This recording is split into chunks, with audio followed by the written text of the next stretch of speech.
Mr. Call the meeting to order. First thing is to act on the agenda. I make a motion to accept the agenda as written. I second it. All those in favor? Aye. Next is act on the minutes of the November 11th meeting. I move to accept them as written. I second it. All those in favor? Aye. And do we have any public here that's not on the agenda? So we'll run on to Whiting Library appropriation request. So I'm Bill Dakin. I'm chair of the Whiting Library Board in Chester. And Gail Zachariah is the director of our librarian. And so we are here to present our annual budget to you as the Select Board of Andover, as we presented to the Select Board of Chester last week. And I'm going to let Gail make that presentation. is it okay to pass some stuff out to you? Is that okay? Sure. Great.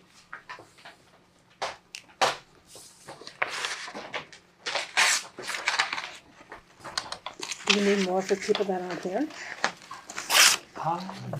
Yeah, we're gonna do one. I'll make sure Melissa gets it. Thank you. Thank you.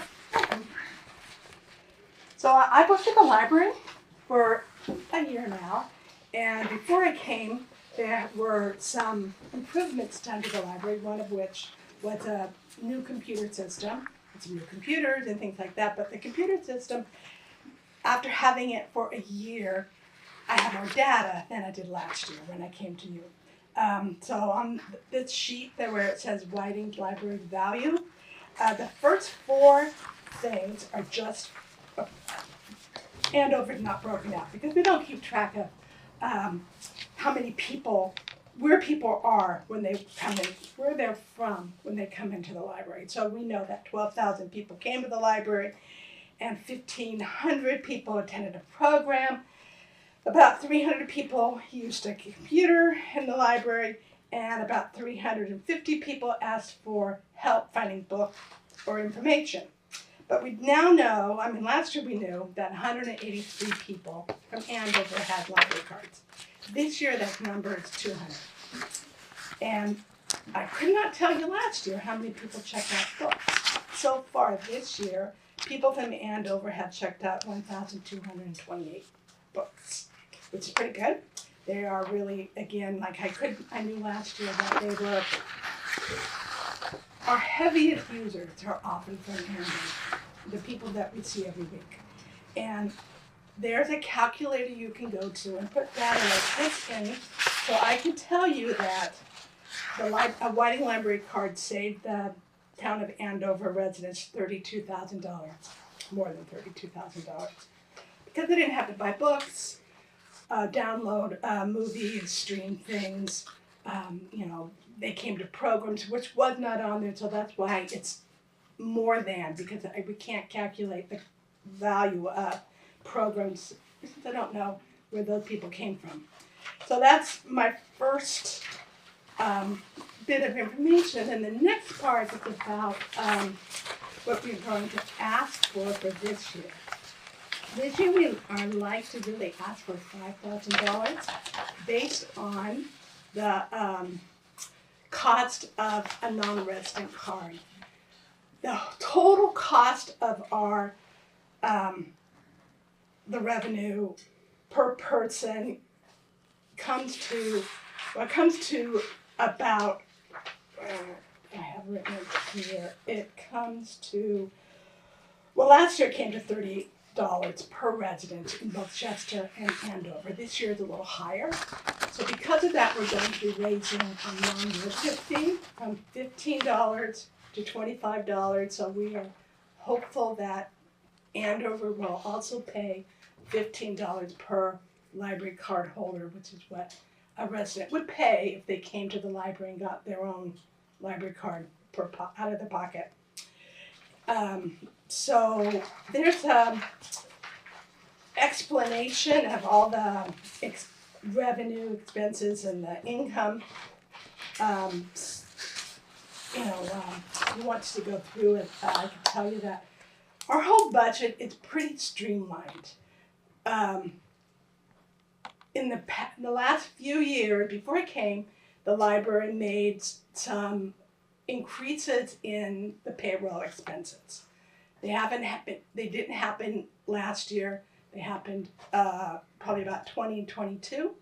And that was to bring library employees up to the standard for libraries in Vermont. There was a report done. This was commissioned by the Vermont State Legislature in 2021 that surveyed all the libraries. So we're really in the meat of how much now, after the increases, we are paying our employees. We have 2 people that are considered full-time and 1 part-time person. We're paying them a fair wage, a competitive wage, so that we can keep them for sustainability, and so that we can keep them and not have to be hiring new people all the time. So those are what raised our expenses. All the expenses and things like books, programs, those are, they've all been cut. Everything had been cut pretty much as far as it can go. So then back to the revenue, we're hopeful to have $7,000 come in book sales. You know, we have a used book sale once a year, and then we have an ongoing book sale in the library, and it's really successful. So we're hopeful to get more money for that. We don't charge for late fees, but we do charge when things are lost, and we are budgeting $300 for that. That's not very much because we don't really want very many people to lose books. It's really cheaper for us for them to lose it in the first place, but if they do lose it, we need to charge so that we can replace it.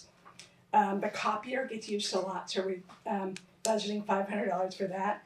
The non-resident fee is going up, the budgeted amount, because we are increasing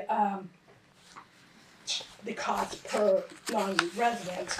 Right now we have 134 non-residents. Now, things like donations and fundraising are lowering our expectations because we have not been able to meet our goal, which we in the last 2 years, because it actually was an unrealistic goal for this community, and we can't rely, that much on fundraising, which we can't depend on. A new revenue line is we are going to be using money from our investment account. We are budgeted $5,000 for that, and we've asked the town of Chester for. It doesn't really say right there, but it says it on the budget. It's $120,356. That's what the total amount we're asking for Chester. And then, I mentioned that the expenses are they're pretty tight. The employee expenses make up the biggest bulk of all of what we have. And last year we budgeted $127,494. This of all the employee expenses, payroll expenses. And this year it's actually going down just a tiny bit, but it's still the biggest expense. The total amount is $125,356. The reason it's going down a tiny bit is because we've restructured some of the staffing. Because the budget was so tight, it was one way that we could realize a little bit of money. The administration costs are things like the ongoing costs for the website and the computers that we use to check materials out, ongoing things like that. We have a cost, since we still are relying so much on fundraising, we pay for fundraising software. And this year we want to pay for printing and mailing for fundraising. The supplies are really tight. This year we're budgeting less than we did last year. It's $1,325. The town of Chester provides something, but not really any of the supplies, not things like toilet paper or paper for the copy machine, pencils.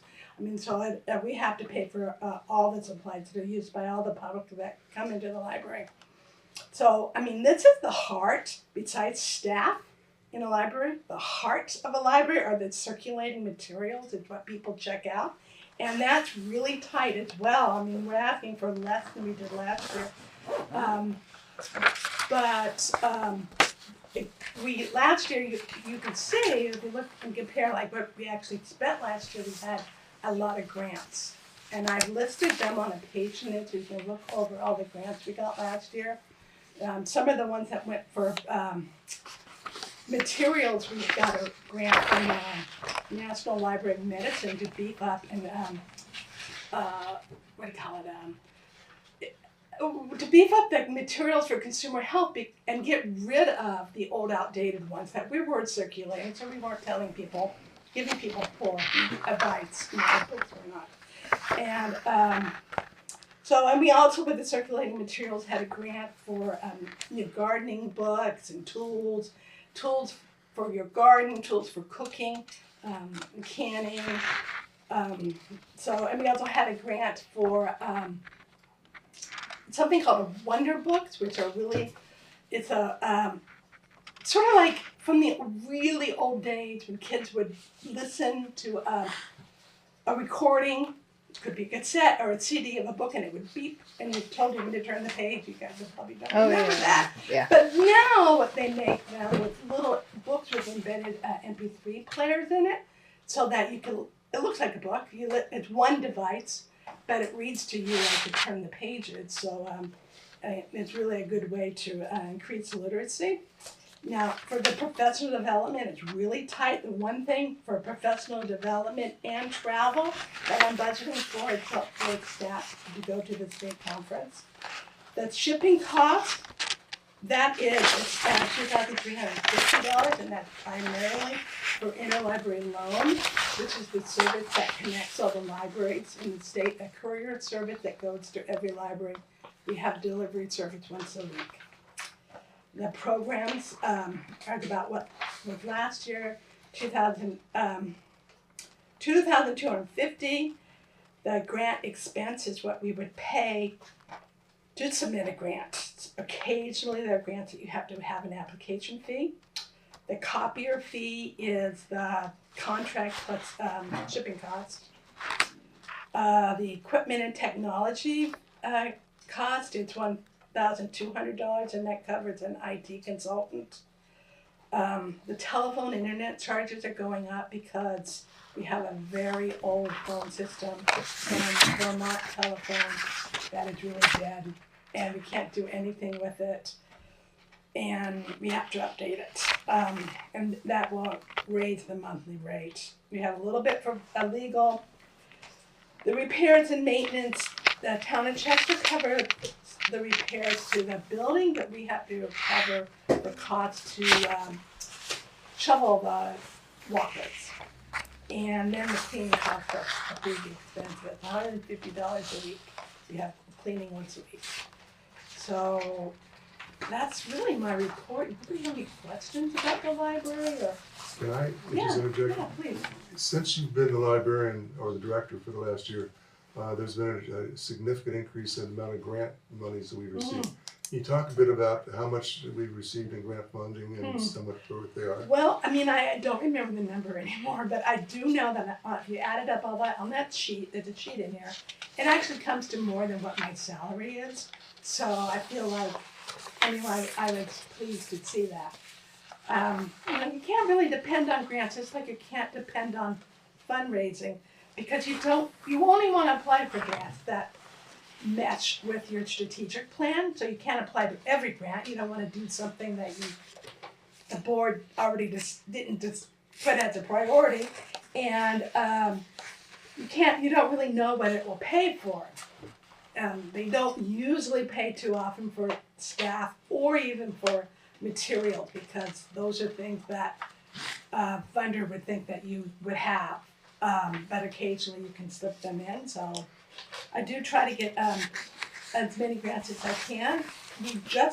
We have gotten recently this Vermont Historical Society 250th anniversary grant, but we just last week received scanners. What you are using that funds for is we are acquired 3 different kinds of scanners so that people, like the Historical Society, even individual families can scan, family histories, the photographs, things like that, but not closets. So another big grant that we have is to make the library more accessible.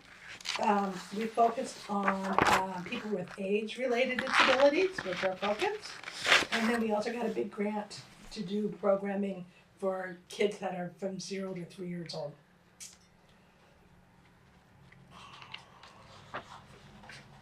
So the bottom line is that with the funding that we're looking forward to keeping the personnel that we have and having just a minimal, if any, increase in the budget, we still have costs that we need to raise, and we're asking the town of Andover for a pledge of $5,000 as the town's share of the cost of running the Whiting Library. I'm not really sure. I've got a lot of documents in my office, but I haven't really found anything that really talked about how this relationship really started. How much money you were going to give. I haven't found that. So, except for maybe some notes, and it was based on, I believe, the non-resident fee, but we are raising the non-resident fee, so. I have a question. Is there any coordination between the library at the school and the children's library? And do they kind of serve different purposes? Can you just talk a little bit about? They definitely serve different purposes. A school serves a child's curriculum. The book that you're buying for a school librarian, they buy a little bit more, but primarily it's to support the teaching that goes on in that school. And the public library is buying things to support the entire community, from birth through death.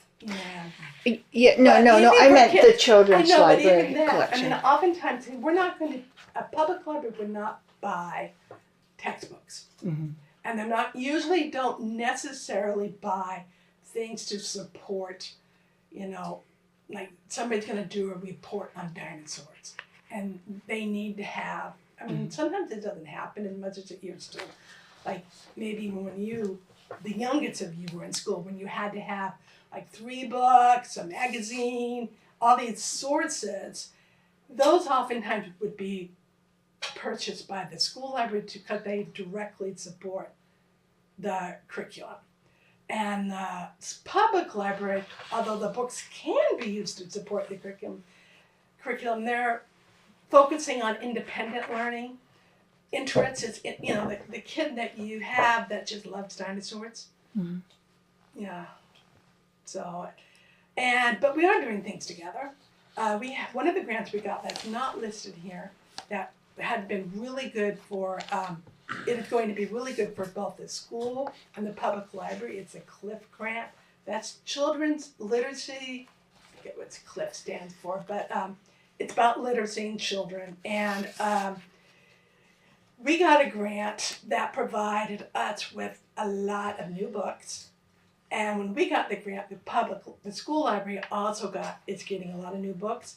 And there will be programs that are being funded by the grant, and they'll be held at the school. And we'll be there to promote our library, and they can promote their library. And every child at the school gets a free book. So, that grant is really good because it encourages that, like you said, that cooperation between the school and the public library. Thank you. Any other questions?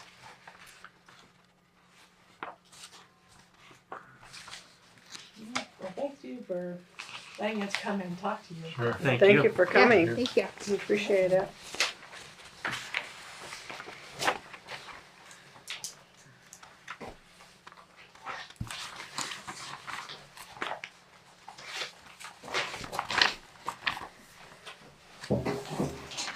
Logan, you're up. Yeah. So I'd submit, the last time I was here, I think I talked a bit, Logan Nicole for Mount County Regional Commission. Last time I was here, I think I talked a little bit about this SS4A grant that we got. We had opened up a survey recently. It's all about getting to zero deaths on all our roadways. And so we're writing a plan for how to do that. And we have a survey out right now. We're still kind of collecting data on where people feel like they're unsafe, either driving or walking or biking on our roads. And so now I'm here. Last Monday, the Mount County Regional Commission Board voted on a resolution adopting an official goal of zero deaths related to this grant. And they set the goal of 2040 that they want to achieve this by. This is a requirement for the grant. And so now I'm coming to all of the towns in our region, the 10 towns, to ask you all to consider signing a similar resolution. It is a requirement of the grant that we get all our towns to opt into this goal. And so basically I'm just asking you to consider signing, and then that will allow us to go forward with this grant and potentially open up about $1 billion in funding for implementation dollars for the plan, for the projects that we will write into this safety action plan.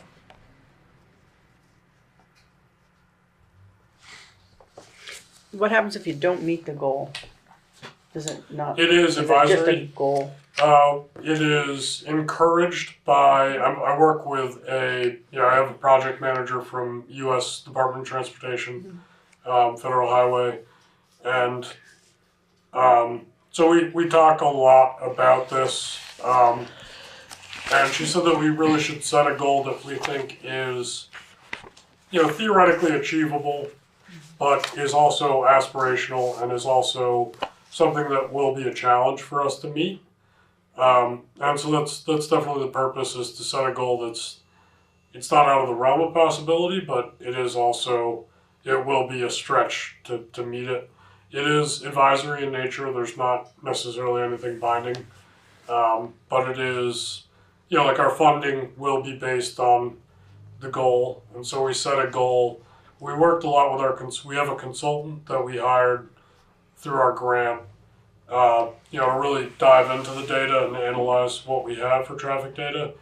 And they think that this is a good goal, that they think the data really supports it. We don't have really major problems on our roadways. We don't have really, like a lot of very high crash intersections and things. We've already addressed a lot of those over the past 10 or 15 years, some of the higher crash locations. And so they said a lot of what, the deaths and serious injuries that we are seeing over the last 5 years is, just like people going off the side of the road. And so we're not really sure yet how we're going to attack that en masse. I think I'm hoping with this funding that we see more money for bike lanes, more money for sidewalks, pedestrian facilities on the sides of roads, and so that we can, really use this to help people not drive as much where it's appropriate, or have better bike facilities, because I think that's something that the data has showed that there are some bicycle crashes and things like that in the wider region. And so I think that's part of what we're hoping to do with some of this. I think rumble strips and things like that you see on the sides of the roads, those have shown to help with some lane departure stuff too. And I think that may be, we may be able to implement that more in certain places. Guardrails are another thing that it's always hard to find money for guardrails. And so we're hoping that maybe this can be a source of money for guardrails in conjunction with other projects. Does this include school bus safety kind of issues, or that's a different kind of there's not specific school Not bus stuff, but necessarily. when I think about dangers on the road, that's what I think about. Yeah, I think that is, it doesn't not, it's not that. It's not specifically that, Yeah. but it is. I mean, it's any deaths or serious injuries on the road, and so Yeah. that can be school That would be buses, included. that can be safe speeds. We do talk a lot about other things that we can do, just general traffic calming, just ways to make the road feel like you should be going a safe speed. Some of that's narrow shoulders, we call it road diets, vertical elements, signs and things on the sides of roads, and make you feel like you're a little more confined and it's not like a wide open country road. But yeah, not necessarily, but not either. Yeah.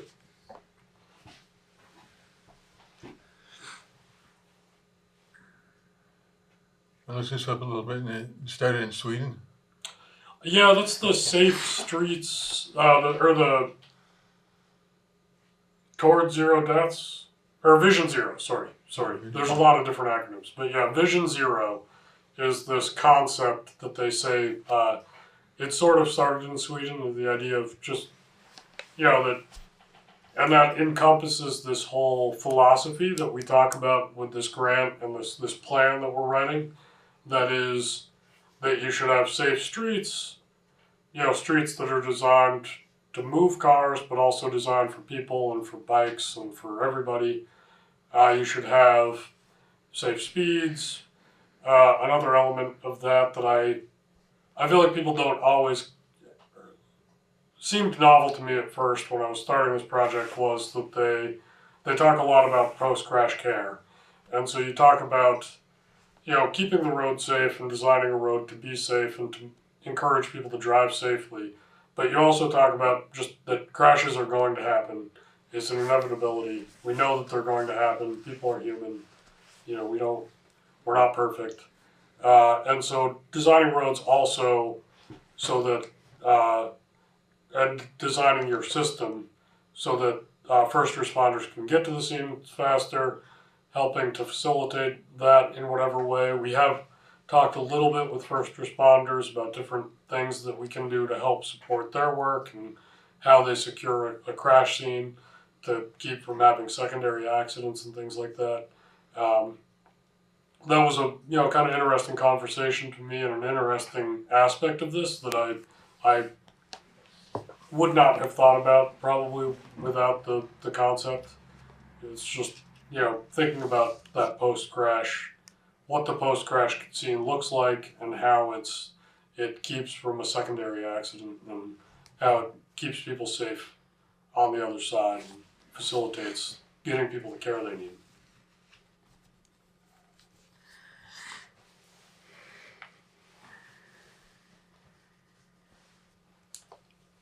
So do one of us, would we want to make a motion to sign on to this? Yeah, that's the resolution. Yeah, I'm just hoping for, if you have more comments or if you have more thoughts about the language itself, that is mostly out of the model resolution from the Vision Zero concept. We drafted it and refined it through the Transportation Advisory Committee that I run through the MARC board, which is the collection of all 10 towns send a transportation representative, and we talk about transportation issues. The Transportation Advisory Committee adopted it and recommended that the MARC board adopt it. The MARC board adopted it and recommended that the towns sign on to the language as written. And so then that's how we got to this language that we have here. But yeah, definitely open to comments. I have not, you are the first town. You're A. And so you were the first email that I sent out. And it doesn't hold the town liable if indeed we don't meet these goals or No. someone. No, there's no liability. It's really just that you have a goal of 0 deaths. You're committed to trying to help get to that however however we can. I will say that there is one, not minor, but there's one change that so I originally wrote the resolution from the model language. I kind of made some tweaks and some changes that I felt really fit with our region better.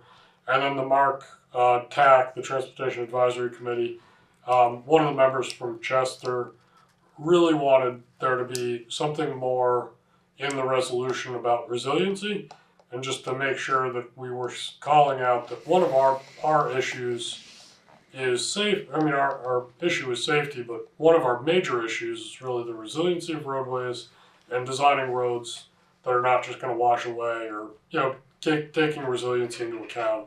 And so that language is in there. That was kind of one of the bigger changes that they were proud of, just calling out that we want resilient roadways.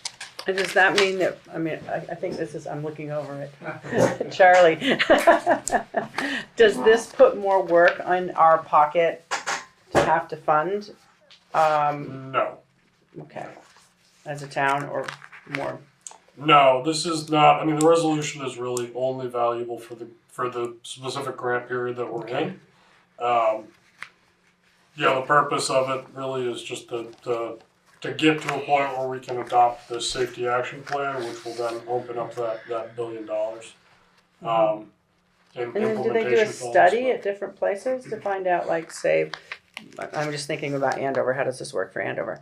So you get $1 billion, and then does Andover get to partake in a study that says, you maybe should have a turnaround for the school bus at this area because it would be a better idea? Or is it just along the lines of, I'm just wondering we can work on those things. I think that's the purpose of the survey that I mentioned before, and the story map that we're working on. That is all. just kind of up in the air? Those kinds of ideas will be things that we'll call out in our plan, like things that we want to put that $1 billion is, that's nationwide. It's not $1 billion for us, but it is for implementation projects. And so those will be things, we had gotten this grant for $100,000 to write this plan. And this plan will mention locations that we find through the survey that's out there and through these other things, places that people feel like they're unsafe, other high crash locations or areas where there have been crashes with deaths will also be highlighted. And then we'll call out like plans, like we want to redesign this intersection because it has accidents all the time. Things like that. Or we want more guardrails on, like this windy road. We have people go off the road and over the bank, and we need, a way to redesign the road that bank isn't as serious, or guardrails or things like that. And so then that will open up that, that implementation potential to apply for grants for implementation of those projects that are specifically called out. So that's where it's important to respond to that survey and to call attention to areas that you think are dangerous or unsafe, just so that we know about them and we can include them in the plan. And then after we write the plan, some of those will be recommendations in the implementation, and then we can apply for funding to do those implementation projects. And this grant covers all of Vermont, am I correct? This covers just our region. Just our region. Just Okay, the you 10 probably said that, I'm marked sorry. towns. Yeah, Andover, Yeah. Baltimore, Cavendish, Chester, Ludlow, Reading, Springfield, Windsor, West Windsor, Wethersfield. One thing that happens around here a lot, out on Route 11, is the manufactured homes. I don't know if there's anything about road design, but it occurs to me that with the push for more affordable housing, like how much more manufactured homes are going to be on the roads? But I don't know. I'm just curious, is it more like just a perception that it's so dangerous as they pass us? Or like there's not that many actual deaths or accidents with them? Yeah, there's not that many that I'm aware of, but it's something. Yeah, luckily I'm not aware of them, but they always seem so frightening when they come by. They do, yeah. Yeah. Yeah, especially when you're on a narrow road, yeah. There's definitely not room for a bicycle. No, and just the general idea of having more, roads where they don't feel like a safe width for the road, the class of vehicle that travels on it. There may be something with this funding that we can do there. If we call attention to it and if we know that, narrowness is an issue.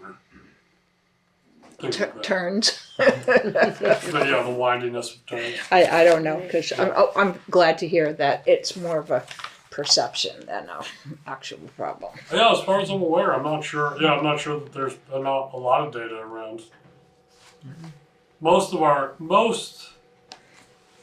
So far, what the data is showing is really the primary cause and source of our, death and serious injury accidents are just single vehicles just going off the road.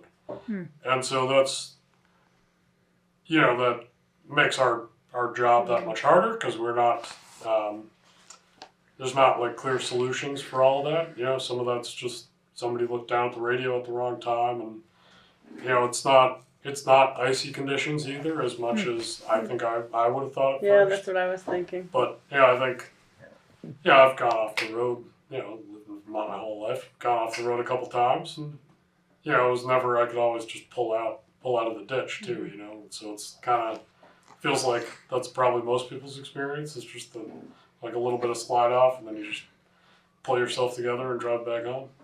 But that's what it seems like. So far, the data is showing that it's not winter condition per se. It's not collision, two vehicle collisions as much. It's really just single vehicle off the road into a tree or a telephone pole. Speed related too? Speed. Always. Yeah. That's what comes to thought is your speed radar. You see, including our town. Yeah. Those have come up to Yeah. topic. Yeah, and those are helpful for a lot of people. I think they're handy. Yeah, where we can, I think that might be another thing that we That's talk a good about. idea. Yeah, I think those are fun. I think I talk about certain locations that I think of as just being whether it's the cause of most of the accidents or not. I'm not exactly sure, but I think about spots like in Chester, coming north on 103 into town, where the road just feels really wide and it feels really comfortable to be going fast, and then all of a sudden it's 35. And there's not, like, the road doesn't really signal to you that you should be going slower until you're, in downtown. And so we talk about locations like that, just trying to narrow the road up. Don't have the 30-foot shoulder, don't keep everything so wide, and really make people realize that they should be slowing down. You're coming into a lower speed area. And so, that's true of, a lot of locations around the district. Ludlow, just north of north of town too, on 103. It's all the same. We have these really wide roads that we just we're not using the road to define the speed as well as we could. And so I think some of that may come into this too, is just those transition zones and where we can help the road to really narrow up.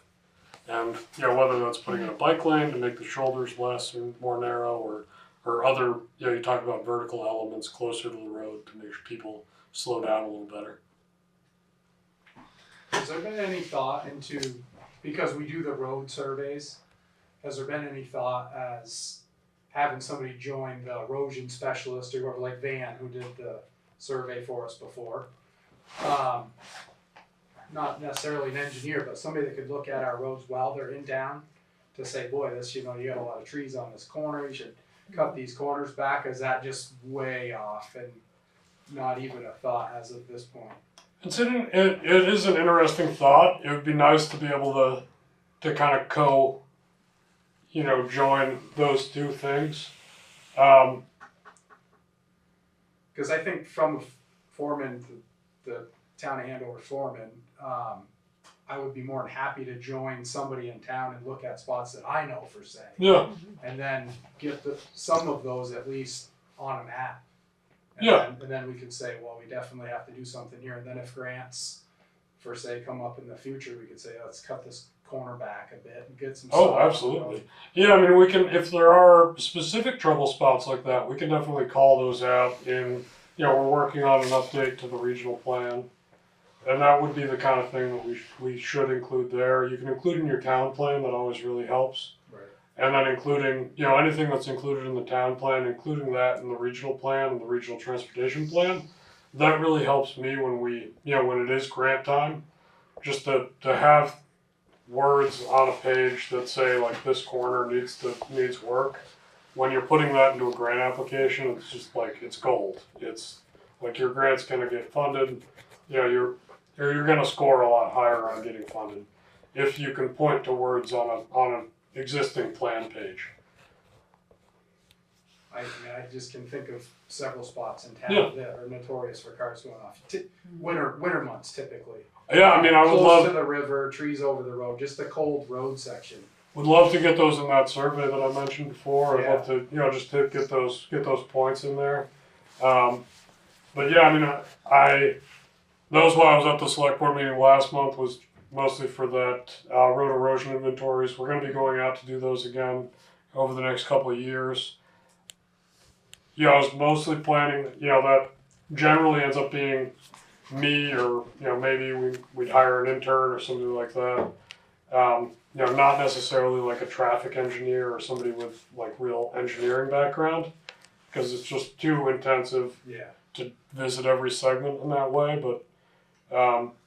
But it'd be great to. I'm happy to go out as a separate project to do that kind of stuff. Very good. Yeah. Thank you.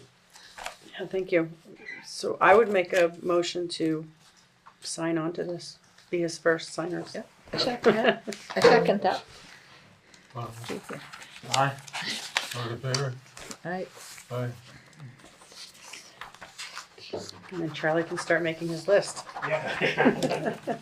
Yeah, get it in there. Yeah, I sent that survey before, but I can send that again just so it's the top of everybody's inboxes. But yeah, if there's any spots that survey should allow you to drop a pin on a map and then say like, I think this part of it is unsafe, and it's this is why, this is winter conditions or whatever it is, and then you can submit that, and that we're going to be using all that survey data just to write this plan. So it's really helpful.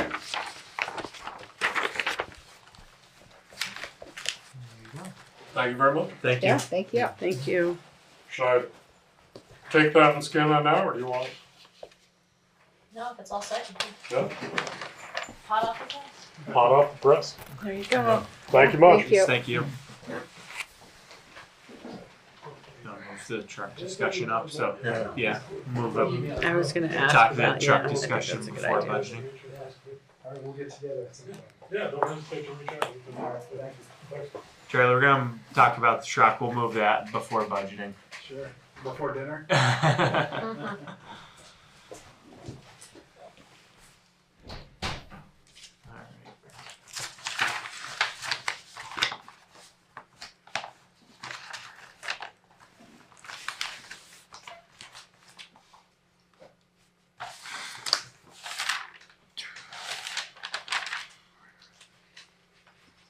Who wants to open up the conversation? Richard's, What's that? you're getting your Well, paperwork no, just- together, you tell me. Looking for some input is what we were looking for before making a decision whether yes or no. So talk to Craig, I think I forwarded you guys like the quote that he sent out. So I can't remember exactly what he said the difference was between a 6-wheel and a 10-wheel. I think it was less than 20,000. So dollar for dollar, I think the tandem would be an asset, definitely to the town of Andover. And size wise, they have a truck built. So my truck now, the 6-wheeler's 24 feet from the outermost portion of the tailgate to the outermost portion of the front bumper. Josh's is about 4 feet longer. So they can make one that's only 1 foot 5 inches longer than my 6-wheeler. So it's not that much larger. I think we can make it fit fine. We'll have to get a little bit creative, but I think we can definitely get it in there. What does that cut the body size down to? So it's a 12-foot body instead of the 14 Josh's tandem is. Yeah. But mine now is 10. So, wow, it's like 9.5. But Sounded like that cost could be recouped in trade-in time because he said that another 6-wheeler with a standard in it's not Yeah. gonna not be worth as much trade-in in 5 years, Right. 8 Well, years, people 8 aren't years, whatever it is. pursuing the 6-wheelers anymore, but Yeah. a lot of town garages are old and they fit the smaller trucks. So that's the majority of the reason that the 6-wheeler's always been a 6-wheeler. You think? I think so. Because of I the think size so. in the garage, Yeah. not I turnarounds. think that just sheer cost of materials now has gone up so much too that towns are trying to haul more on their own than hiring it out. And the distance is farther, so. Yeah, it's the near, And their distances are going to continue to get further away, and you might as well haul as much as possible. all these emergencies at close pits Yeah. nearby that thought they had 10 or more years of material are about closed up. Yeah. You know, they're moving 10 years worth of material in a couple of years. And even when you're moving close, you're moving more, so it's more cost effective Exactly. to haul more at every trip. Yeah, exactly. And the 12-foot body's gonna work? That would work for you? It would increase yardage wise. What is that? Josh's is 16 yards. Is that what that house? Yeah, 16. So we probably would be around 14. Yeah. Single line or 10. What's that? Well, you're hauling about 10 with a now, six-wheeler. six-wheeler, Yeah.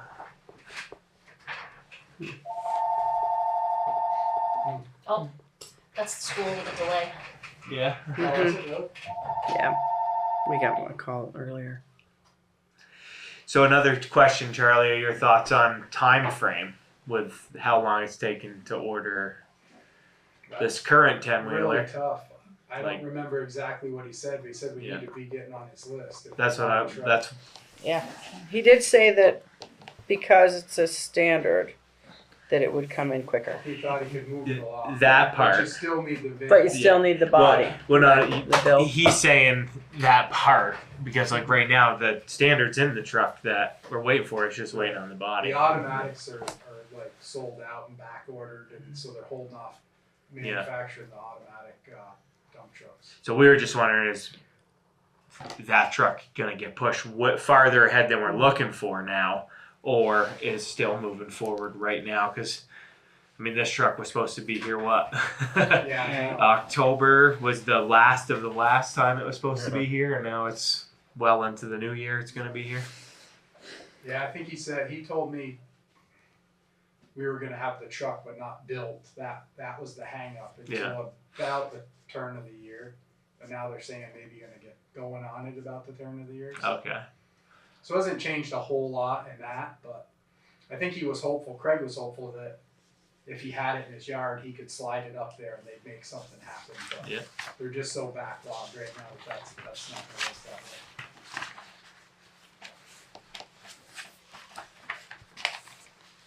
How many people know how to drive standards? I mean, not how many, but is it really dwindling? You're not going anywhere, right, Charlie? Hopefully not, no. I mean, there are a lot of automatic exemptions. A lot of the state trucks are going automatic, and if they've hired you fairly recent, then you can only drive an automatic. You're exempt to only be able to drive an automatic. That's so. the issue. The CDLs can restrict just automatics. now. Yeah. So, yeah, I don't know. I think it's got to be 50-50, I would think, but less people drive standard each year, probably. Right. The automatics are really getting pushed.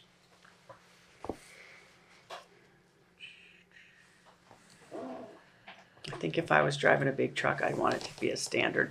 Forget Well, it the was automatic, eye-opening but- when it talked about the you know. Jake not having a Jake brake in reverse. That's a huge thing in my mind with our geographic conditions around here. Yeah. I mean, we kind of fell into that truck. It was already built, and Yeah. I talked to some towns, and oh yeah, we really love the automatic, so we went with it. But it's cost Andover an awful lot of money. I would say that there shouldn't even be a discussion of another automatic in Andover unless it was amongst ourselves. Exactly, unless it was absolutely the only thing you could, if you didn't have anybody that could drive anything Right. but, then you would have that discussion. But with how many transmissions, not just a transmission, how many? Right. And what is the mileage on your truck? You have any idea? 76. So.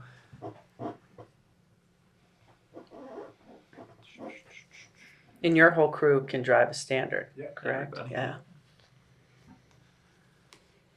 Well, from that presentation, it didn't sound like we had much choice but to get on their list. That was my take on it. Just to not stall too long. Right. We're gonna miss out. I don't remember the number he said, but it wasn't very many. You had 270 trucks being built, and they didn't all have names, but they were Right. going to have them pretty quick by the sounds, Yeah. he said. State of Vermont wanted 50 of them. What's that? They said State of Vermont wanted Yes. 50 of them. Yeah. Didn't they want more? And Yeah, they he wanted told more. them- He told the state they could They only could have only 40 or have- 50. He yeah. said, yeah. Right. They wanted like half of what he could I think, get. Because yeah. they see what's Feel like- happening yeah. too.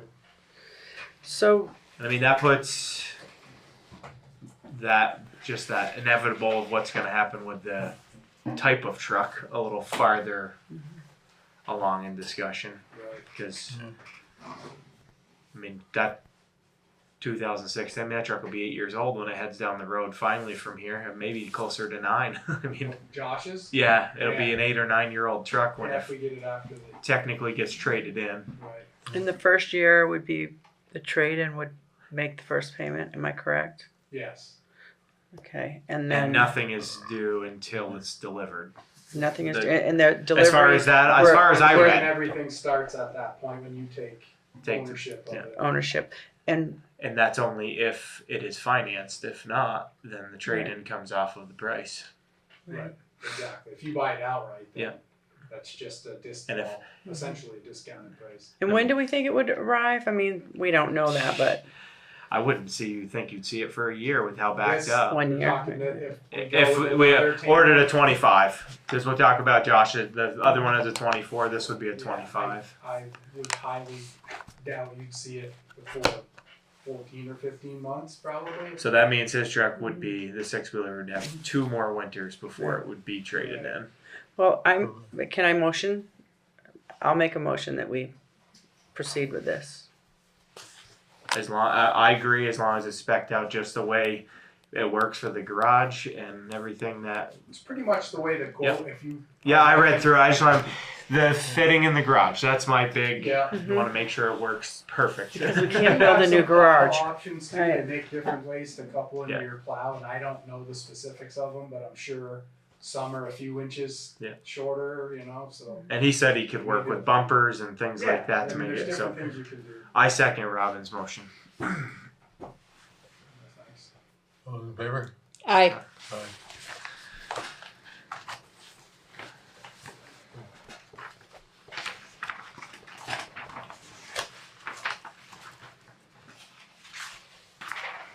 The road commissioner's report, guys are gonna start slinging salt, I think. Sorry, I just noticed I had a message from that. He kid. said be salting soon. By the sounds. Yeah, I don't know what's gonna happen. Yeah.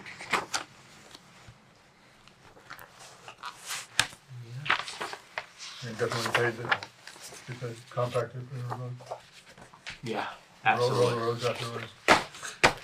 In comparison to other spots I saw where the roads were just graded and weren't compacted before that rain, it was like What a difference. it huh? was a big difference. Mhm. It was Yeah. good.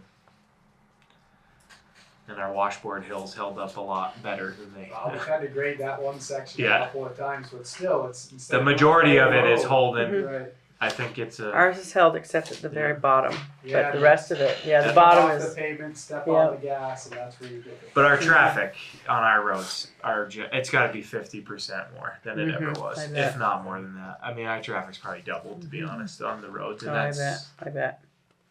And it's that's just another. If you didn't roll the roads, like what would it have looked like? So I think that's a good thing to keep in mind for next year too. Well, I was just kind of feeling it out. We didn't really know. Yeah, it all and depends on if it's weather too. Yeah, I mean, Yeah. this was a dry year. We had the chloride heavier than we did because you can't really compact powder. Yeah. So you have to dampen Yeah. the roads up. So that was an added cost too. A little bit more chloride.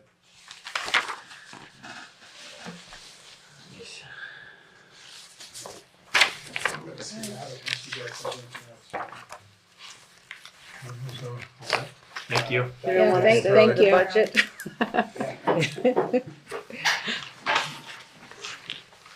Agonizing portion of it. I would say we want to start right with the library. Seems that's fresh, or that was my opinion, but Sure. everybody's Why not? thoughts were on that. I was gonna do a little quick math there. Well, I was driving through town the other day and I watched a whole group of Andover residents, and I knew they were Andover residents because I recognized them, homeschoolers walking out of the library, and I thought, sure, it's nice they have the library. Was my That's first, nice, yeah. I mean, yeah, that was my thought as they were walking out. I wasn't even thinking about the budget, but Yeah, it was nice to see Andover people using it. yeah. If it was a little bit closer to the school, we could. It's just a tough. It's a tough ask because it's Yeah, like it is. close to 70% more than last year. Yep. And I understand everybody's costs are up everywhere. It's just when this gets presented to our townspeople and they see how much it's gone up, they're going to look at numbers like Right. that one going from 3,000 to 5. To 5, Hypothetically, if it was to give what they are looking for, why did their appropriation go up 70, just shy of 70%? When we know, And their fundraising's down and their With- donations are down. with no doubt in anybody's mind that we haven't heard of emergency services, that's usually one of our gigantic ones that goes up every year. And we don't even know how much it's going up. I yet. doubt. I mean, they just built another building there to put the police cars under, so I'm assuming it's going up. Everything's going up. So, But that wouldn't be part of our portion because that's well, their the police costs, department. all of their costs, just like the library, goes to what they ask for from other towns. So they go off their budget and they say, well, we need to ask, what was it? Just using that one as an example, it was 86,633, up from, I believe it was 70. What's the formula on that? I have no idea. Because I isn't don't, the we've been formula over on that that- one a million times trying to ask for that, but it wasn't, nothing like the library. How do we to get it show. more clear? I don't know if it is. Yeah. They did make it more clear a couple of years ago. Yeah. And the only reason was for $55,000 the first year, when Julie made a mistake on the math. Correct. When it went from 55 to 75, it wasn't supposed to be that big of a jump because the 55 was a big mistake. Right? It was a clerical error that had to be honored that year. Yeah. Because then I believe it, if I remember right, it went from the 75 to the 83 that's on there. Well, whatever it is what it is. So It is So, up to a point yeah. of when Right. it gets to Right. the point where it gets to that point. As I mean, maybe we can't decide exactly on the individual appropriations. Like maybe we shouldn't be like how much. well, that did one's not Naples- technically an appropriation, Oh. right? That one's part of the. Yeah, the assessments. Oh, I guess it is. Yeah, No, it's no, assessment. But like I can't remember. Neighborhood Connections asked for 2,500, maybe. I can't. Oh, we're combining Meals on Wheels. So Right. So we didn't. it was But I only mean, a we might have 500 to go increase. through all these like all together. I just you know what I mean. Well, we have requests from most of them. We do. Oh, let me bring out that one. So do we want to do that then? Yeah. Do we want to hit all these? I just got it right again from last week.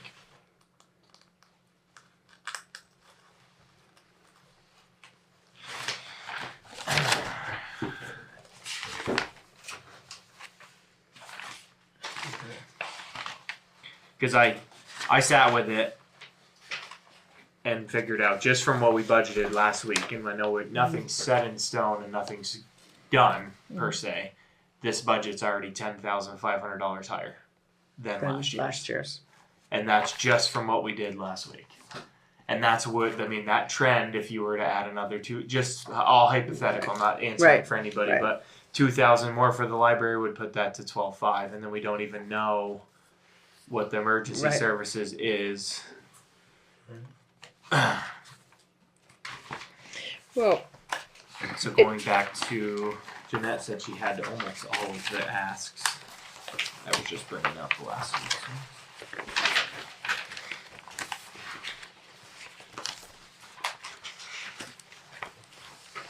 So the first one on the list we didn't do in appropriations last week was the visiting nurses. That one was still blank.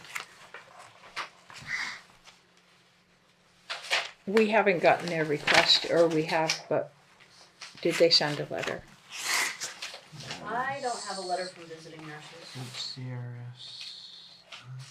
The next one would be the green up is after. Green up is always 50, it's based on population. Okay. So we'll take that in. So most of them haven't really changed. So the letter from, did you start at the top? Senior Solutions, Senior Solutions is looking for 600. Okay. Visiting nurses, I don't seem to have a letter at this point. HCRS is still looking for 504. Granite Bay is 50. I don't have anything from the family center yet.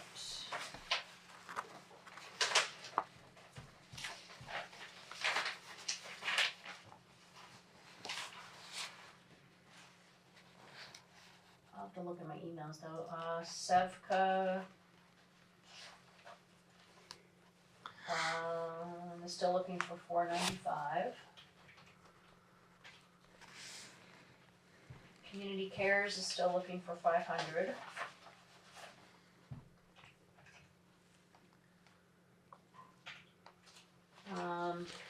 So Neighborhood Connections. I have it written down 2,000, but he was including the 500 for Meals on Wheels. Well, we decided we wanted to have it be a separate Separate line line, item so so we- people could say. had So it was 500. 2,500 altogether. So we had 500 on Meals on Yeah. Wheels, and I've written at 2,000 for Neighborhood Connections. That's what I wrote down. yeah. That gets us-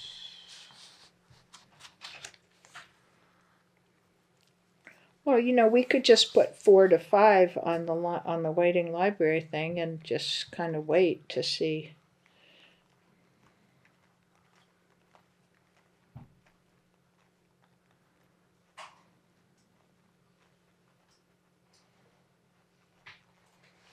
I think it's a great tool. It's just a big increase. It is a big That's it. increase. I mean, it's almost double.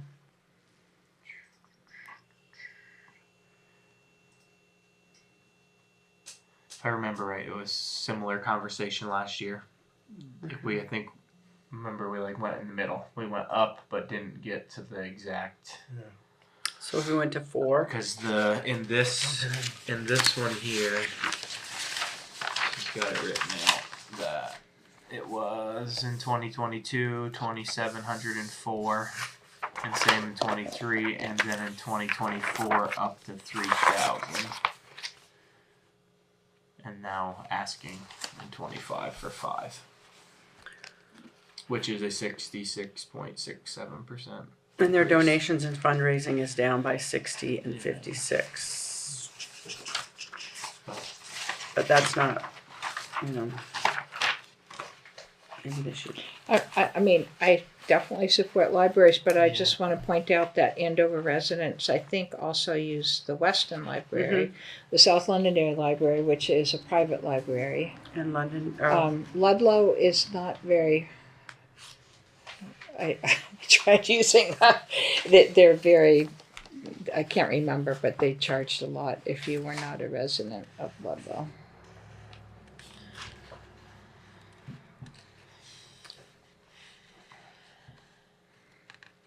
do you want to try and meet them in the middle with 4 and That's what I'm kind of thinking. That's where I'm at. then I'm see? at 4. We could just write it down, and then if things, then when we get a more overall. Because that's still a big jump for us. Yeah. It is. And when we get to the bottom and it's all tallied, We can go yeah. back and Right. look at. You can go back Like and if look at something it. else, maybe something else will come up that's. But not- being that not it as- looks to be the only appropriation that's continually increased by the looks Mhm. that I can see, Right, all these other social service organizations. they just are- ask for the same amount. Same amount. I mean, and that's where it's tough because he talked about how many meals and they're not going up with the increasing costs Right. of stuff, but they're doing more at the same time. Well, we heard from Neighborhood Connections that they were getting a lot of new grants, Yeah. and it sounds like the library is getting a lot of new grants too. Yeah, I feel comfortable with that. The 4,000. Yeah. So we could just pencil it in and Yeah.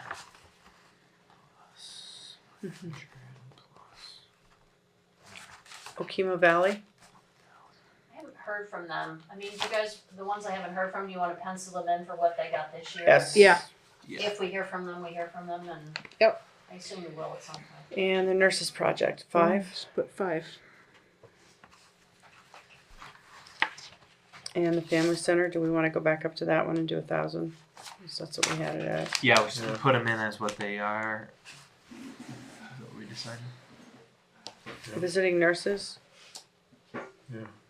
23, 5. Well, let's just.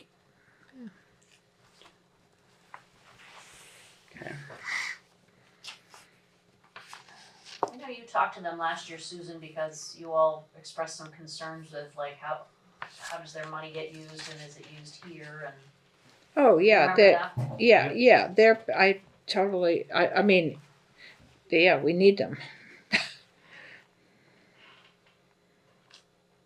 And how the nurse project kind of works symbiotically. It doesn't duplicate the same Right. things. Doors up. So we'll just put that in and we'll see if we hear from anybody.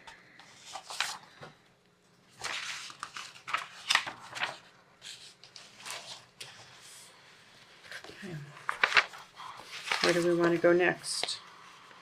Push the page and keep going.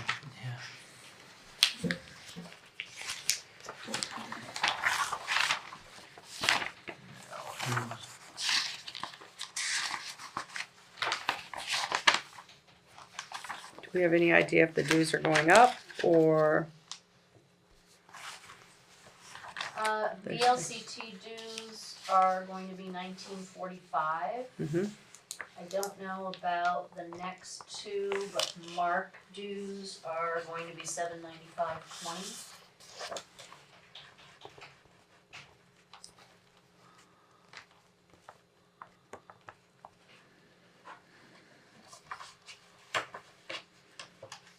Should we wait on the other two that we don't know?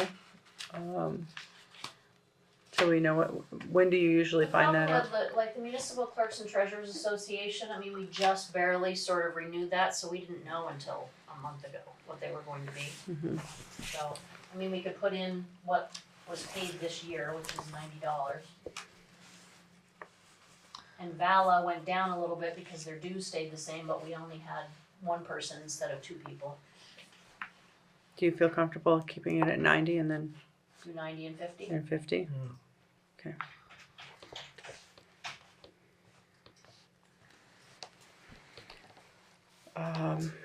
Move on to repairs, maintenance office.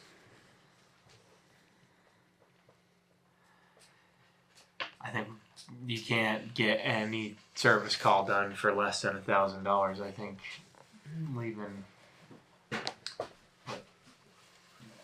that at that budgeted amount is a good idea. Okay. Because I I'm know okay with that. Yeah.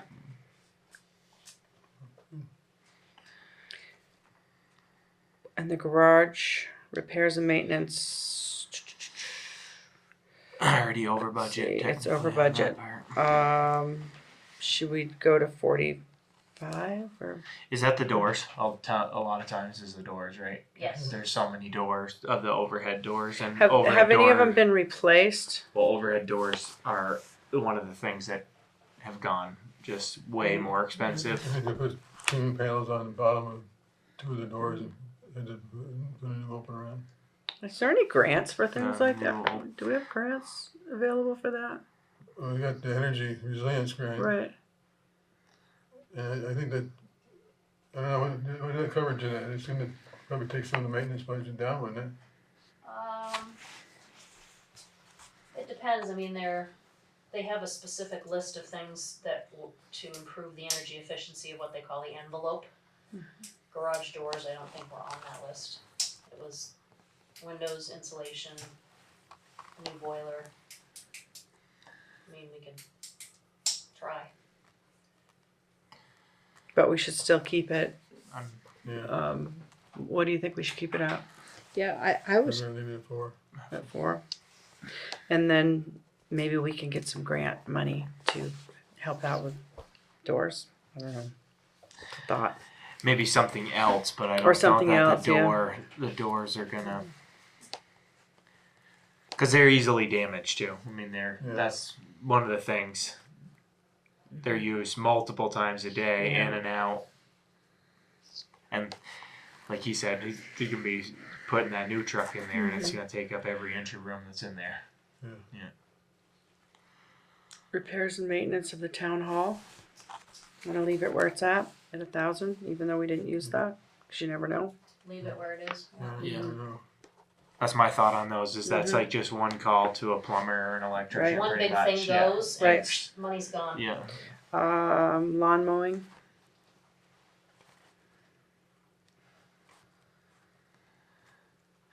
Is that because it was so dry we didn't have Well, to? it goes until July, so there'll be Oh, I May see. and Oh, June I of see. next Okay. year. So too. keep it at 2.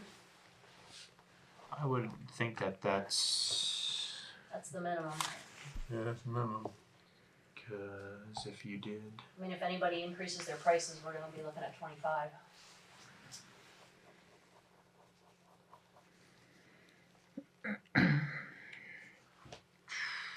So what do you want to do? Do you want to tack on another 5? I mean, we could leave it and see. 20.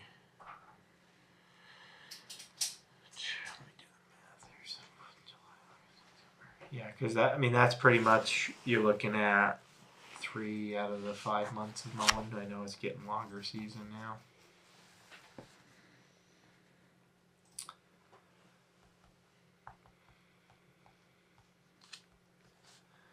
Yeah, I would say either 2 or bumping up to 22, but I'd rather go to 22. 22. 22. Yeah, that was.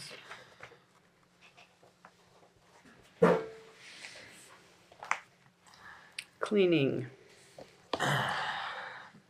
Excuse me. What do you think, Jeanette? On the cleaning, you have a keener eye on that than the rest of us.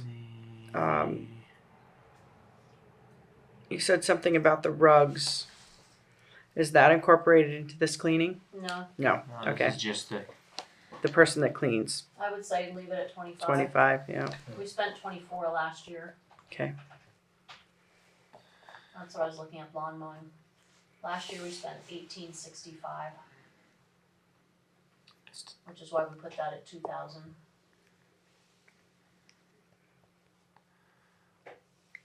The trash removal. It looks like it's on track to be close to that, maybe a little under it, but Yeah. because that's just a monthly fee, that doesn't change as long as they don't have an extra pickup. Well, the only thing that adds to it if it comes out of our budget is the green up dumpster. So that's just an additional. Yeah. But yeah, it fluctuates a little bit each month depending on how much stuff is in there, because I think they weigh it every time. Oh, they do. Okay. So we. Who is our trash? 25. Who does our I don't trash? know if they weigh Who's it, they charge us different fees, it's Casella. Casella. Have we ever looked at?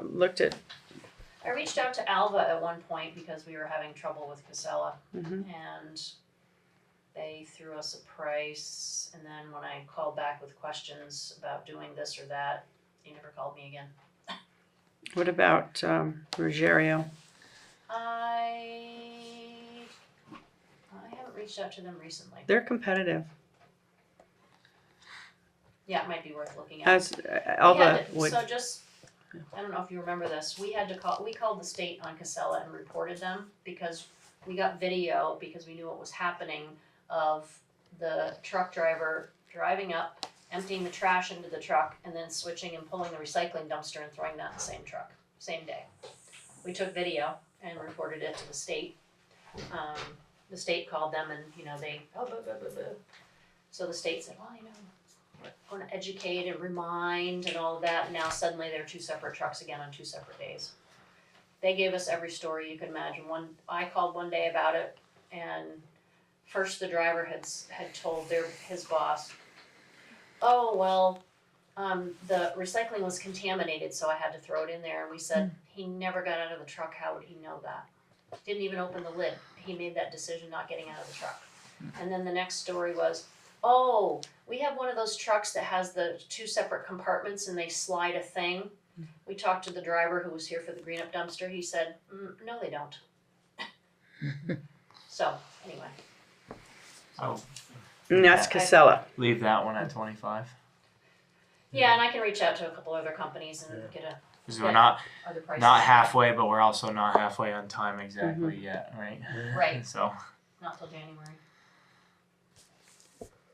those are all left except for lawnmower, right? Just up to. Didn't we do the lawn and maintenance or lawn mowing and trimming? We're gonna move that up to 22. Right. Just a little bit. Yeah, that's the only one That's what I that thought. went up in that Oh, I see what you mean. category. Uniforms. We budgeted for 3,000.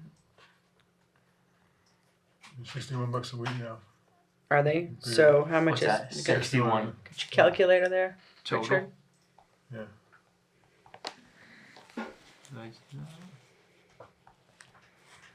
So it's gotta be 32.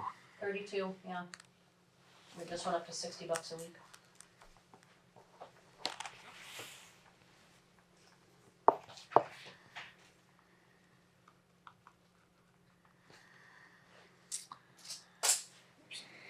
Safety and medical equipment.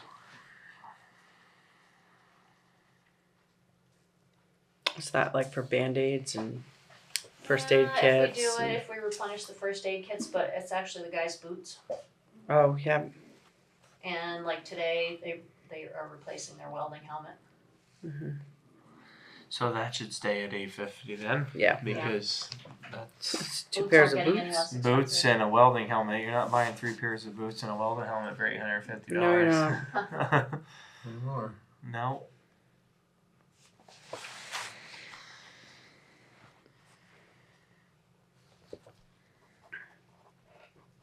Do you know if there's a 1 or 2 pairs of boots in that 373? think I it's just want one. I think it's just just one. just one. That's Mhm. what I'm I know. I'm thinking reconsidering at a 850 hours. moment's notice of like thinking in my head that a good pair of boots is running closer to $300 now.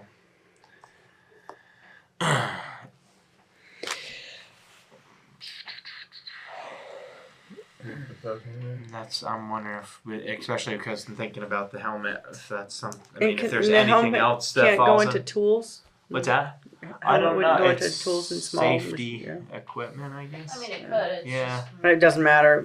It's I know Yeah. sometimes VLCT has a safety grant. Actually, it's on a rolling thing. I have to check in with him again because we can get reimbursement, some reimbursement on things like that.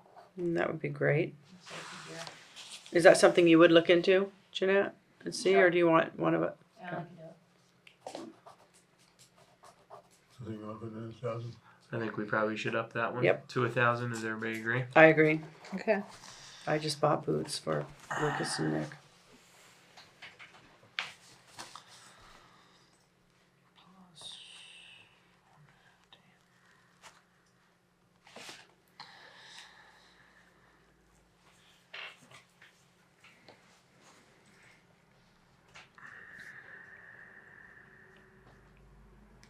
The calcium chloride going, they used way more this year than had before. To the 95. Because it was so dry, he said, yeah. Yeah. And that's, I mean, with the amount that they used more, and it was 857 over budget. I don't see it being any drier than that. No. It's as dry as it could be. I think, Yeah. right? We didn't have rain for 30 or 40 days.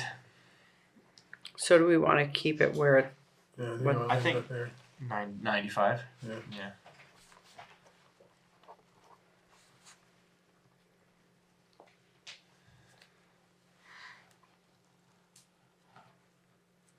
I have those prices actually. What?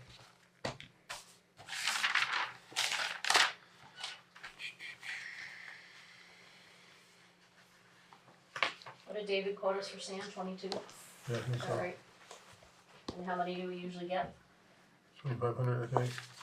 2,500. I think so. So 55,000.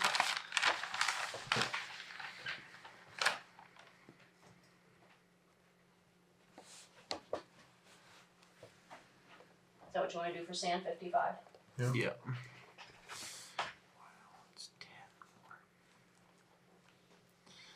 There's more than that this year.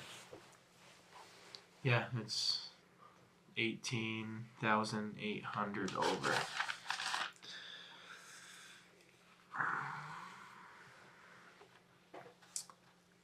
So what I have written down for when we figured out salt was if we went the entire amount that they usually go through, 63,700. That's the projected amount that he went through when I did the math for the Appalachia contract.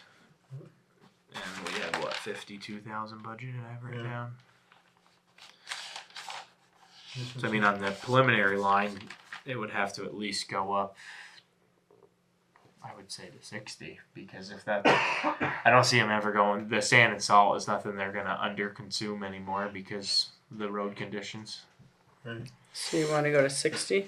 I mean, that's what we just signed the salt, and that's what he. So I would say that one has to move to 60, because that's another product that's never going to get any cheaper or easier to get.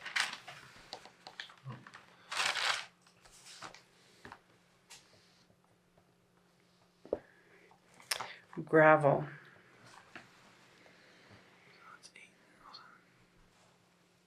It depends on mud season. And it was so much lower because it was so much drier, or I'm not that far into the year yet. we just aren't, there Mud yet. season is until, well, it's February now, March. So, Well, and, yeah, we haven't used it yet, and last year, we only used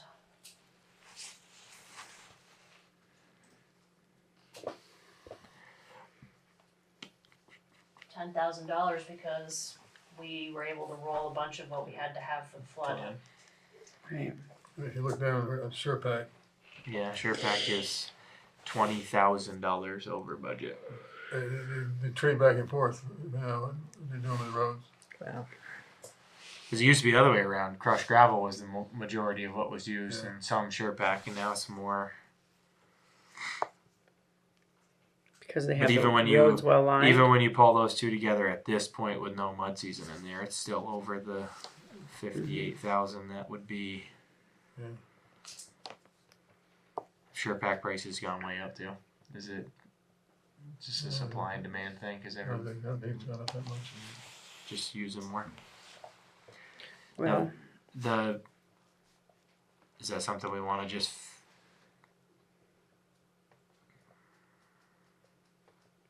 I think we gotta bump them both up a little bit. Because they kind of work together. Yeah. So the gravel being under helps balance the SurePack being over. But you're looking at like, I think honestly, I see more like 35 for each is realistic because that doesn't have any mud season in it yet. Oh, Well, we can always wait till January too to see if those change a little bit. yeah. so do we want to hold off on that, or do we want to put a number in and work from that? What do you Want guys to put them think? both in at 30 for now and see. Sure. Because I mean, it's over. Like I said, it's over the maybe amount. 32. 32? for both. Yeah.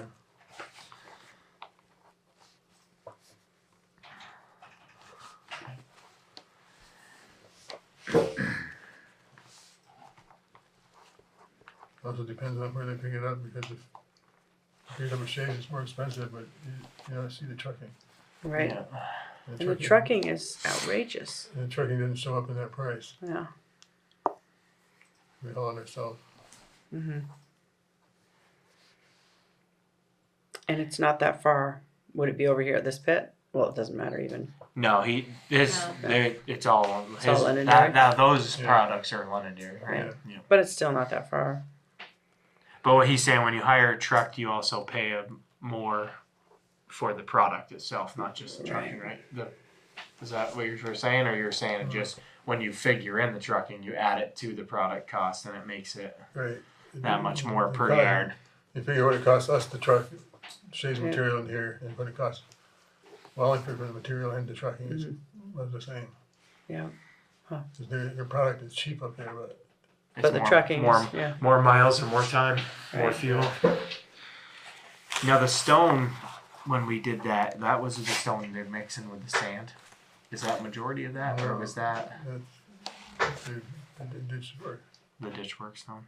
ditch work stuff. Do you think we'll get any grants for that Which whatever it is that we were just what was it that we just signed onto that for looks- stone for riprap? Is that what it is? It's a line of ditches. Yeah. Yeah, we're gonna get, I think you said we were scheduled to get 10 grand for that this year. Yeah. That would be nice. It's mandatory that we do it. Mm-hmm.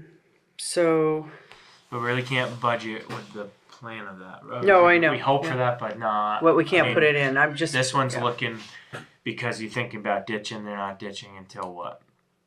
Maybe the earliest, 1st of May, end of April, May.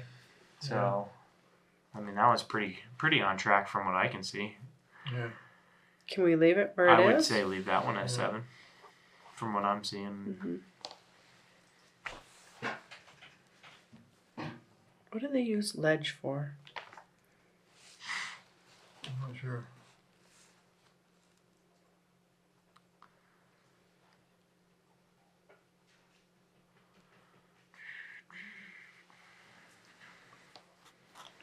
They're gonna leave it the same.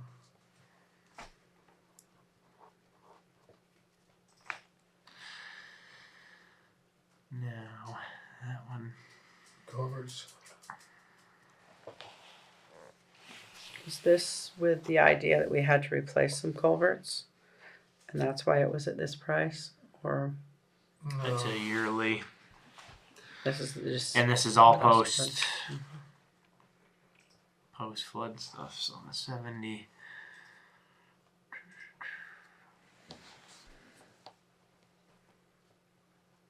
there's also culverts to put in if we decide we're gonna pave up around the Oxbow. How many was that? I remember he had a number of how many that was going to be, Yeah, and it's like 7 or 8. But that can also come out of the construction cost, yeah. the bridge fund. I'd say leave this one right about where it is. Leave it at 75.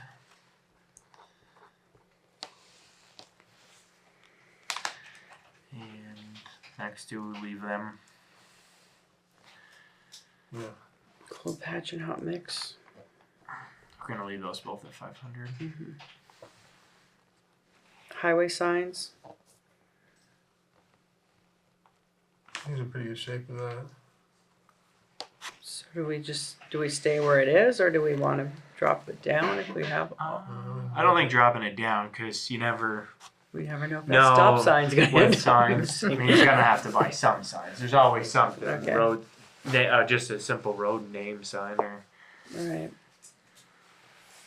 We decided to put stop signs where there isn't any. yeah. Right. And there's not one. Is it still there? No, I don't know. Yeah, I think the one on Newton Road is. It is. That's great. We like that. Seed and mulch. Did the hydro seeder? I remember when they bought that, they had a lot, so we stayed down at 500. But must be they went through more of it than we were anticipating. They found it doesn't work as good as they thought it did. They do a lot more mulch. Oh, they did. Yeah. Yeah. And the ditch work probably have to put that like 8,000. So they're doing a lot more traditional mulching. You're saying? Yeah. Now is that only gonna? Is it because it was dry? You think? Or is it just not working the So way? it doesn't work. Just not working the way. Will they not use it at all? I don't know. Is it something that could be sold if they didn't use it? Like the machine itself? I don't know. Probably. I don't know. It's just gonna sit there. Yeah. But who would buy it? And how much Yeah. is it worth?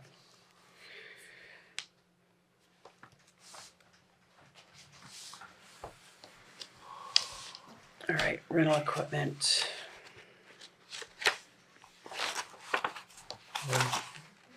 If you're gonna continue to roll the roads, it's gonna have to double.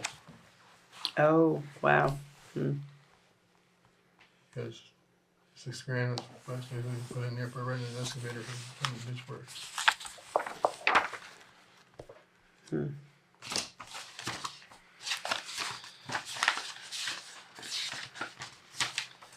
And if it's 6105, that's just for the roller, right?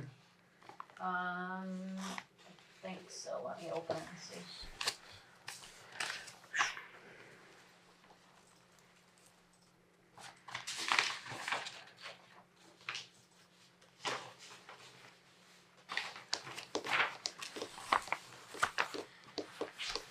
$5,800 was the roller. Yeah. 285 is our 1-year tank lease on All our right. main oxy, Oh, okay. and the other is just the water bubbler rental. So $5,800 was the roller.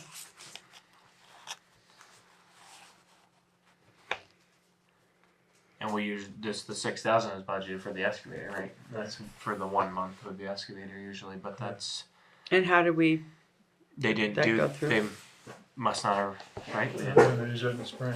do that in the spring, and that's gonna be 12,000. yeah.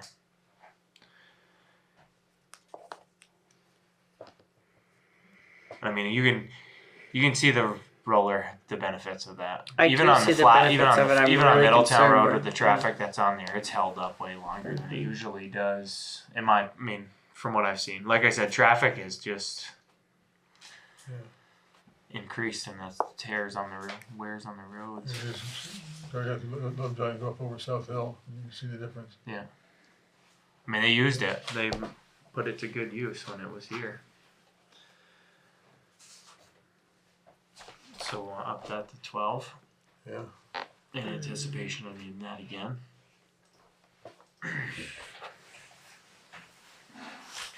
You revisit it if you don't like it.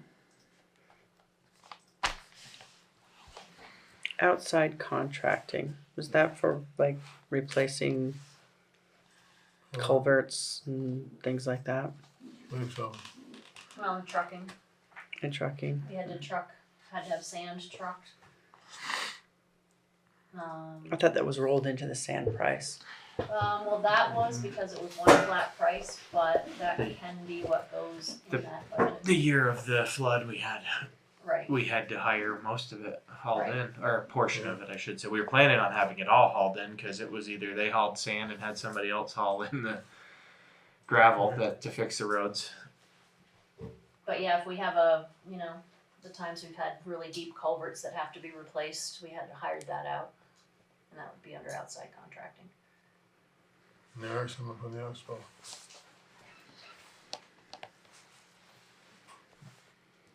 So I think leave that. Yeah. Leave it.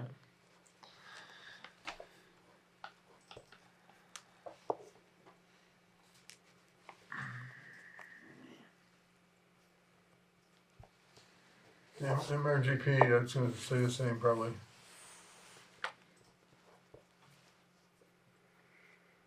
Yeah, I would think so. Yeah, 640, that's the money we pay them so that they can give us a grant back. Supplies, highway,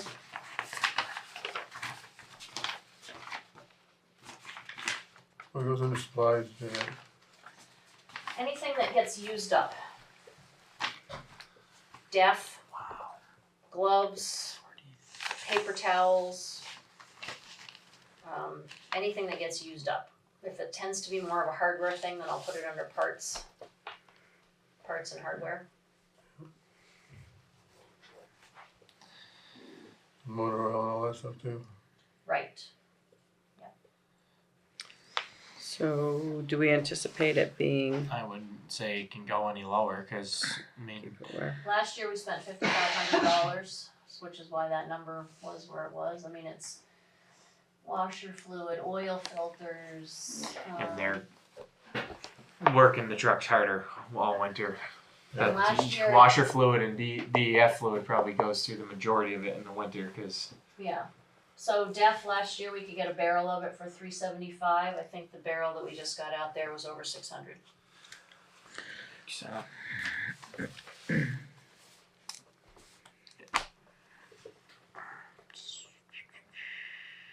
6. you want to go up to 6 on that one? Yeah. Because last year was 55. Well, 55 was what was spent. You said, Jeanette, right?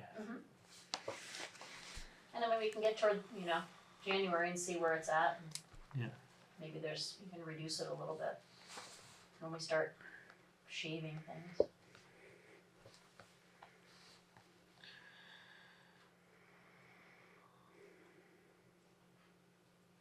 Looks like all the last 4 lines there can stay the same, right? So,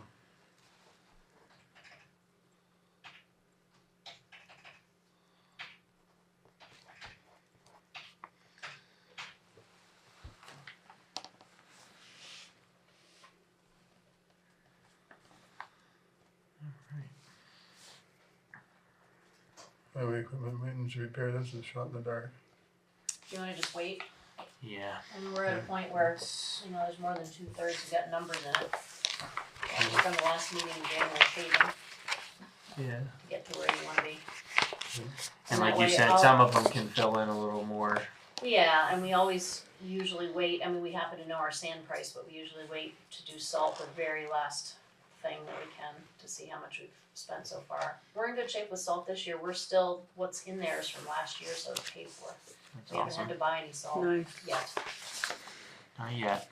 I'll email Julie Hance and see if we can get an idea of what we're looking at for assessments for a contract with Chester. And that's both for the rec and for Yeah, she gives us the whole emergency thing. services. They're on a calendar year, so it's a little tough for them to come up with it on the same time frame that we need it, but she's been able to before. Yeah. Alright. It'll do the work.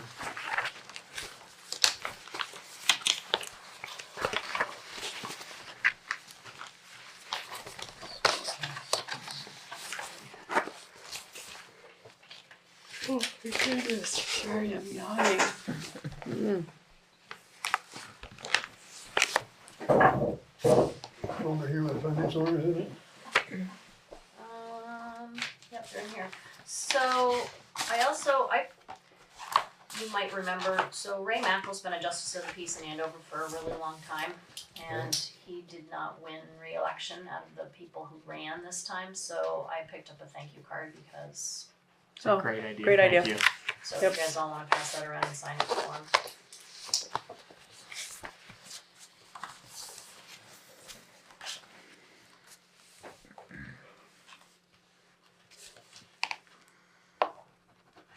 Back on this note. I think there's just 2 of I them. guess you don't need the So envelope first too, but. four are stapled.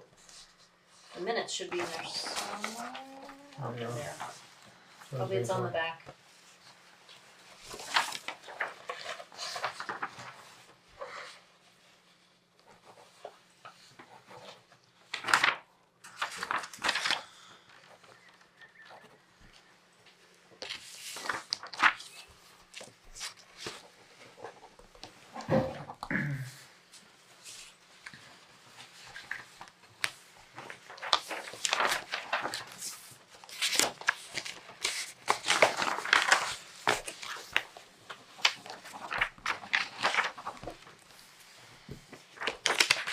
Forgot my glasses, my eyes are killing me.